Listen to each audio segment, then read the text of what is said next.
YCP హయాంలో తిరుపతి లడ్డూ తయారీలో కల్తీ జరిగిందని ప్రశ్నిస్తే ముఖ్యమంత్రి చంద్రబాబుపై వైసీపీ సొంత మీడియాలో ఎదురు దాడికి దిగుతున్నారని టీడీపీ పాలక వర్గ సభ్యులు జగంపేట ఎమ్మెల్యే జ్యోతుల నెహ్రూ పేర్కొన్నారు. కాకినాడలో జిల్లా తెలుగుదేశం పార్టీ కార్యాలయంలో ఏర్పాటు చేసిన మీడియా సమావేశంలో ఆయన మాట్లాడారు. అవినీతిని ప్రశ్నిస్తే హిందూ ధర్మంపై దాడి చేస్తారా అని ప్రశ్నించారు. లడ్డూ తయారీకి వినియోగించే నెయ్యిలో చుక్క పాలు కూడా వాడలేదని ఎన్డీడీబీ ప్రయోగశాల నివేదిక ఇవ్వడం జరిగిందన్నారు. వైసీపీ నాయకులు కార్యకర్తలు స్వామివారి ప్రతిష్టను దిగజార్చే విధంగా ప్రకటనలు చేయడం మానుకోవాలని హితవు పలికారు. ఈ మీడియా సమావేశంలో టీడీపీ జిల్లా ప్రధాన కార్యదర్శి పెంకె శ్రీనివాస్ బాబా తదితరులు పాల్గొన్నారు.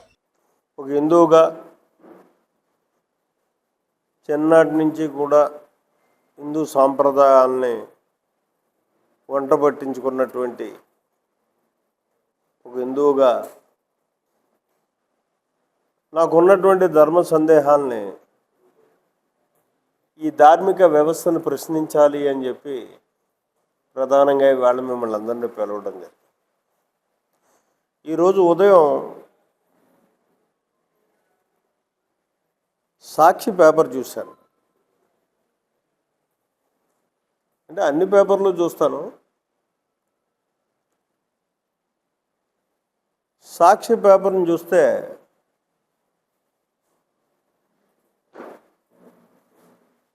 గౌరవ ముఖ్యమంత్రి చంద్రబాబు నాయుడు గారి మీద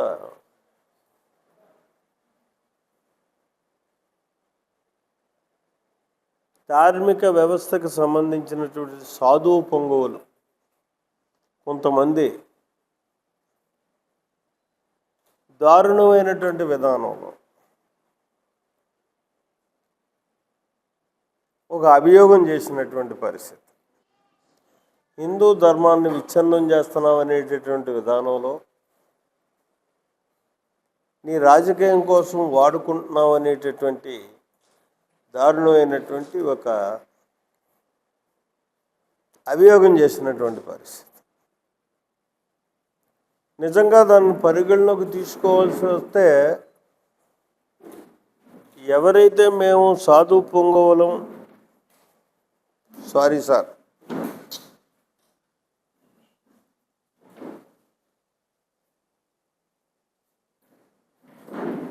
హిందూ సాంప్రదాయ పరిరక్షకులు ఒక సంఘానికి సంబంధించినటువంటి సాధు పొంగవలం అని చెప్పి చెప్పుకునేటటువంటి విధానంలో వాళ్ళు నిజంగా వాళ్ళే మాట్లాడుంటే దాంట్లో ఔన్నత్యం ఏంటి, వాస్తవాలు ఏంటి అని చెప్పేసి మనం అందరం కూడా ఆలోచన చేయడానికి అవకాశం ఉంటుంది. చంద్రబాబు నాయుడు గారు కూడా నిజంగా దాని మీద ఆలోచన చేసి ఒకవేళ నిజంగా దీన్ని రాజకీయానికి వాడుకుంటున్నానా, హిందూ ధర్మాన్ని నా విధానం వల్ల నష్టం కలిగే పరిస్థితి ఉందా అని చెప్పి ఆలోచించవచ్చు. కానీ దురదృష్టం ఏంటంటే ఈ సాక్ష్య పేపర్లో ఇది హిందూ ధర్మంపై దాడే, కలియుగ దైవం పట్ల సీఎం చంద్రబాబు చేస్తున్నది మహా అపచారం కింద ఉంది. కానీ ఎదురు కూర్చున్న వాళ్ళందరూ కూడా సాధు పొంగవులు కూర్చున్నారు. వీళ్ళని మనం గౌరవించాలి. హిందూ మతం కోసం ఆహర్నిశం పరిశ్రమించేవాళ్ళు, హిందూ మతాన్ని ప్రచారం ఏదో రకంగా చేసేవాళ్ళు చూసావా. కానీ వెనకాల ఉన్నటువంటి వాళ్ళు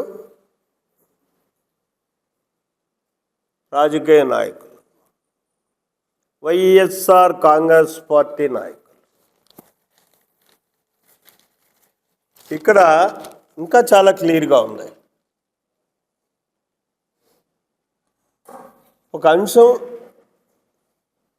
అంకం ముగిసిన తర్వాత సాధు పొంగవులతో మాట్లాడించిన తర్వాత ఎదరికొచ్చి ప్రదర్శించేటటువంటి వ్యక్తులు ఎవరు, వాళ్ళు వెనక్కి దూసేశారు, వీళ్ళు ఎదరికొచ్చేసారు.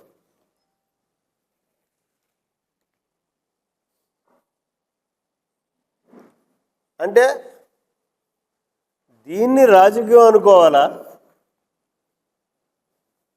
చంద్రబాబు నాయుడు గారు తిరుపతి వెంకటేశ్వర స్వామికి అపచారం జరిగింది, కల్తీ జరిగింది ఆ మహాప్రసాదంలో అని చెప్పేసి అన్న మాటని రాజకీయం అనుకోవాలి.